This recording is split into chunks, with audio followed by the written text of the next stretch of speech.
Location Automobile. Pour toutes vos locations de voitures et utilitaires en Guadeloupe, faites appel à RL Location Automobile.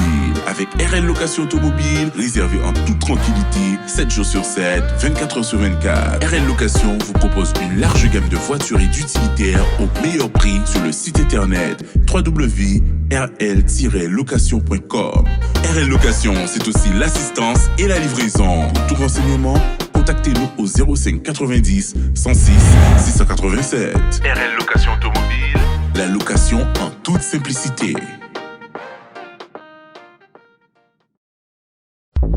Martinique Actualité.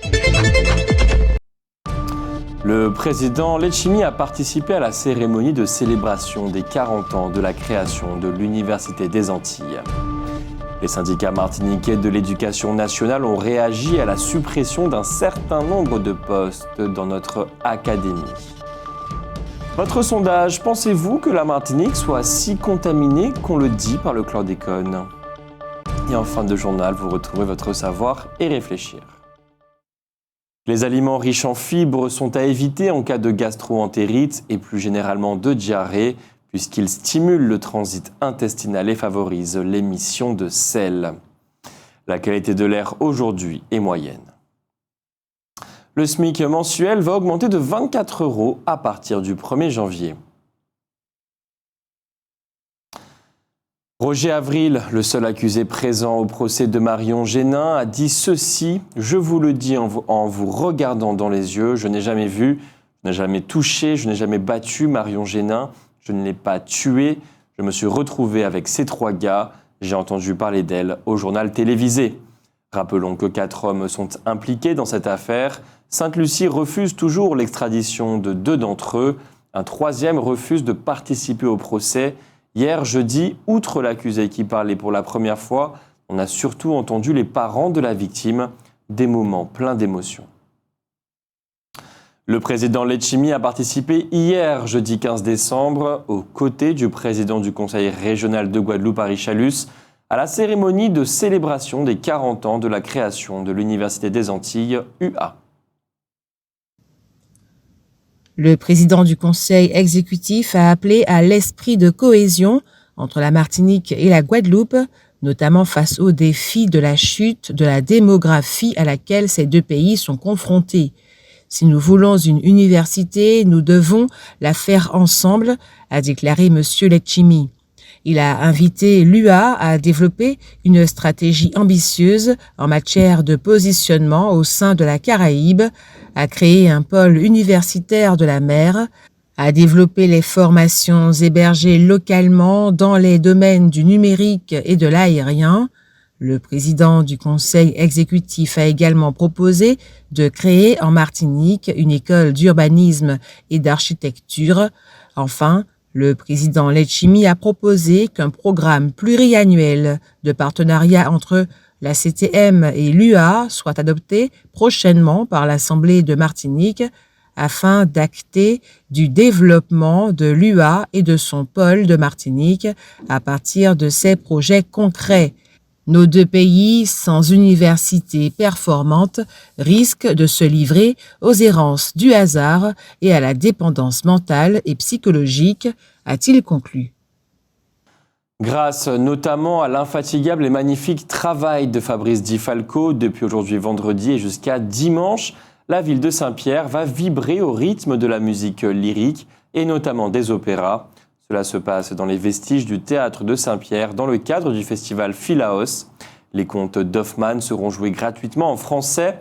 Cet opéra fantastique en 5 actes de Jacques Offenbach, compositeur et violoncelliste allemand, traite de l'amour déçu. Ce spectacle est mis en œuvre par l'association Les Contre-Courants. Tous les artistes sont originaires des Outre-mer. L'épidémie de coronavirus continue de baisser légèrement, 603 cas au lieu de 608 la semaine précédente. Les syndicats martiniquais de l'éducation nationale, dans un communiqué que nous avons mis à votre disposition, ont réagi à la suppression d'un certain nombre de postes dans notre académie. Le rectorat a, à son tour, diffusé un communiqué que nous vous proposons également. Dans l'Académie de Martinique, la baisse des effectifs d'élèves est de moins 395 dans le premier degré public, moins 1,4%, et de moins 676 dans le second degré public, moins 2,3%. Sur notre territoire, la déprise démographique s'inscrit malheureusement dans la durée. Ainsi, en 7 rentrées scolaires, de 2015 à 2022, la population scolaire de l'Académie de Martinique a diminué de 16,3%, moins 12 940 élèves dans le premier et le second degré, tous secteurs confondus. La baisse de la démographie des élèves attendue à la rentrée 2023 ne sera répercutée que partiellement sur les emplois. En effet, les ratios élèves-enseignants demeureront stables aussi bien dans le premier degré que dans le second degré. Les particularités et les difficultés sociales et économiques de notre territoire sont donc prises en compte par le ministère, attentif aux spécificités et contextes académiques. Ainsi, dans le premier degré public, la suppression de 35 postes n'impactera pas le taux d'encadrement. Le nombre de professeurs pour 100 élèves, PE, prévu à la rentrée scolaire 2023 est maintenu à 8,82. Ce taux d'encadrement reste largement supérieur au taux national, 5,98. Dans le second degré public, la baisse des effectifs, moins 2,3%, concerne l'ensemble des structures et niveaux d'enseignement du collège au post-bac et se traduira par la suppression de 56 moyens d'enseignement, moins 1,79%. La baisse des effectifs d'élèves aura des conséquences sur les emplois administratifs en établissement scolaire, EPLE, moins 2, et en service académique, moins 1. En revanche, il convient de noter que les moyens consacrés à la vie scolaire, à l'accompagnement des élèves porteurs de handicap, au secteur santé et social, ainsi que les moyens d'encadrement administratif et pédagogique de l'Académie de Martinique seront préservés pour la rentrée 2023. Les taux d'encadrement globalement stables dans le premier et le second degré permettront à notre académie de conserver toute sa capacité d'accompagnement des élèves vers la réussite. L'arbre de Noël refleurit à la MFME. La fête de Noël, moment attendu par tous les enfants et plus encore par ceux qui sont hospitalisés, a été mis en suspens durant la pandémie en raison des mesures de protection qu'elle imposait. Vendredi 16 décembre à 16h à la maison de la femme, de la mère et de l'enfant. Noël rime avec fête, mais surtout avec cadeau, et c'est un beau projet qui a permis de se procurer une partie des jouets. C'est la classe de CM2 de l'école Eugène Revers qui s'est engagée à trouver des fonds pour réaliser ces achats. Pour ce faire, un vide-grenier a été organisé par l'école le samedi 10 décembre 2022 au bénéfice des enfants de la MFME. Le chèque récolté a été remis officiellement en présence des délégués de classe, de l'équipe enseignante, de l'équipe soignante et de représentants du service communication du CHUM le 13 décembre dernier. Cette levée de fonds fructueuse a permis l'achat des jouets chez les commerçants de la place. Le leitmotiv a été de dépasser l'égoïsme en donnant le sourire le jour de l'arbre de Noël aux petits patients qui combattent la maladie. Le Père Noël prévoit une arrivée surprise en compagnie de quelques-uns de ses complices pour le bonheur des enfants. Lauréate de l'appel à manifestation d'intérêt AMI lancé par le ministère de la Culture en collaboration avec le Conservatoire du Littoral dans le cadre du plan de relance Monde Nouveau 1, Simone Lagrand invite tous ceux qui le souhaitent à la restitution de son projet Pamolothèque samedi le 17 décembre de 16h à 19h au Pit Colonnette à Ducos. S'interrogeant sur le devenir de notre langue créole, la poétesse a réalisé une série d'entretiens avec des Martiniquais et des Martiniquaises, prenant la forme d'un site internet. La Pamolothèque est un panorama sonore de la société martiniquaise à travers le créole et ses déclinaisons, qu'elle appelle le parler martiniquais, Il s'agit donc d'une banque de données audio dressant un portrait sonore de la société martiniquaise. Consciente de ne pouvoir mener ce travail de façon exhaustive, la conceptrice espère que cette Pawolothèque devienne participative. Citons-la, l'ambition est de lancer la dynamique de sonothèque du réel en créant une application numérique qui permettrait à la population elle-même de contribuer à la plateforme dans le futur.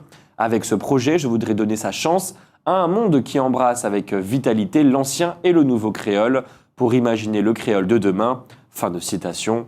Ce sera donc samedi prochain de 16h à 19h au Pit Colonnette à Ducos, un laon autour du projet Pawolothèque, un prétexte pour une célébration du créole martiniquais. Cette séance d'écoute sera l'occasion de découvrir en avant-première ce paysage pour les oreilles collecté par l'artiste. Assis ou assise dans les gradins ou même installé au milieu du pit, venez à la rencontre de notre parler martiniquais. La séance se prolongera par un moment d'échange autour d'un verre. Notons que pour soutenir la création artistique après la crise sanitaire, le volet culture du plan France Relance consacre 30 millions d'euros à Monde Nouveau, un programme de soutien novateur à la conception et à la réalisation de projets artistiques en soutenant 430 créateurs et créatrices et 264 projets dans toute la France. Mais qui est donc celle qui invite? Qui est donc Simone Lagrand? Voilà ce que son service de communication dit d'elle. Née en 1980, elle est parolaise et artiste pluridisciplinaire. Depuis une quinzaine d'années, elle écrit l'algie, le plaisir et la solitude filiale à travers des textes qu'elle déclame, tels des incantations et décantations. Petit à petit, la poétesse Simone Lagrand avance dans la création d'œuvres visuelles ou sonores où sa voix est celle des autres, les sons et les bruits, et même le silence, construisent des biotopes poétiques où la narration n'appartient pas toujours à la réalité, tout en n'étant pas complètement imaginée.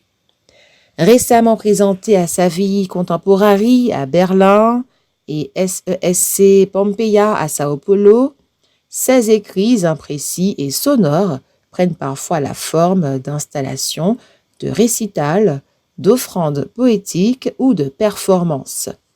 L'écoute, l'archivage et la création sonore sont au mi-temps de ses préoccupations actuelles. Ancienne résidente de la Villa Albertine à Miami et lauréate Monde Nouveau, ses créations occupent divers territoires, textes, zines, paysages sonores, vidéos, art textile, installations. Simone Lagrand vit entre Paris et Fort-de-France. Les collectivités faisant de plus en plus souvent l'objet de cyberattaques, l'agence de cybersécurité de l'État vient de lancer Mon Service Sécurisé, un nouvel outil clé en main qui leur est dédié. Il s'agit d'un outil d'aide à l'analyse de risques accessible à tous les agents publics. Ce service en ligne doit leur permettre notamment de sécuriser et d'homologuer facilement leurs services en ligne. Par exemple, les portails dédiés aux prestations sociales. Il aide le responsable à définir le niveau de sensibilité de son service et ce qu'il doit protéger. Outremernews.fr, le site de l'actualité Outre-mer, 24 heures sur 24 et 7 jours sur 7. Retrouvez la chaîne Outremer News sur YouTube.